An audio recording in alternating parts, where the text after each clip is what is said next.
नाज़रीन, दादू में औरत पंहिंजे मुड़ुस ऐं ॾेर ख़िलाफ़ दांह खणी प्रेस क्लब पहुची वई आहे। इन हवाले सां ॾिसूं था मुश्ताक शाहानी जी हिन रिपोर्ट में। जी नाज़रीन, हींअर प्रेस क्लब में एक औरत आई है पंहिंजे मुड़ुस ख़िलाफ़ दांह खणी। अचो त हिन खां पुछा कयूं त छा मसलो आहे। मसलो इहो आहे, पहिरियां मारे कुटे करे कढी छॾियो हुई मूंखे, ठीकु आहे। पोइ मां इहो घर वेठी हुयमि, ठीकु आहे। मूंखे महीने खनि जो ॿार बि हुयो। उहा मूं नंढड़ी ॼणी कई 3 महीननि जी थी, वरी मां कोर्ट कई। कोर्ट सगोरी मूंसे ठाह करायो, चई मां धार राईंदुसि, अलॻि राईंदुसि, गॾु न कंदुमि, ठीकु आहे। मां चल इहा धार त करे जज साहिबु चयो त फ़ैसिलो कर, ठाह ई कर।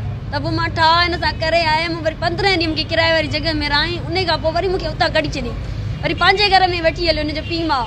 वरी उते महीनो हिकिड़ो रहियमि, वरी मार कुट करे अयाज़ बशीर पुठीअ ते बना करे मूंखे मारे कुटे 8 ॾींहं कमरे में बंदि कयो। वरी मां खे कढियो न, पोइ मां हली आयमि पंहिंजी माउ जे घर। अञा ताईं बि मां इहा हिते ई थी रहां।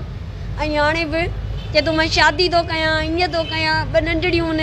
मां वरी चयो त भला थाणे ते वञी, मां जेको जोई मोड़ वारो उन थाणे ते वञी कल्ह वञी मां NC कटरायमि। वरी उन्हनि खे को पुलिस वठी वई अलाए न वठी वई आहे, मूंखे ख़बर ई न आहे। वरी राति असांजी माइटनि जी शादी, असां होॾे वियासीं, उतां मोटियासीं, रस्तो अची मुंहिंजो बंदि कयनि। हींअर ॿार जेके आहिनि तव्हांजा कंहिं वटि आहिनि? उहे मूं वटि आहिनि, उहे खसनि पिया मूंखां।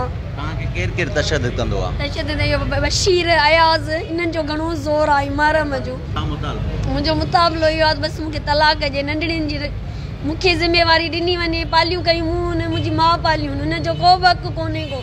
हींअर तव्हां मीडिया ते आया हो, प्रेस क्लब आया हो, तव्हांखे डपु महसूसु थिए थो? मुड़ुस खां डपु थिए थो, ज़ाहिरी ॻाल्हि आहे। ईंदा छोकिरी मूंखां खणंदा या खसींदा, कुझु त कंदा। कोर्ट सवरी कहिड़ो फ़ैसिलो? कोर्ट फ़ैसिलो इहो ॾिनो त ठाह कयो। हा, लिखत में ठाह ॾिनई ऐं अलॻि राईंदो तोखे।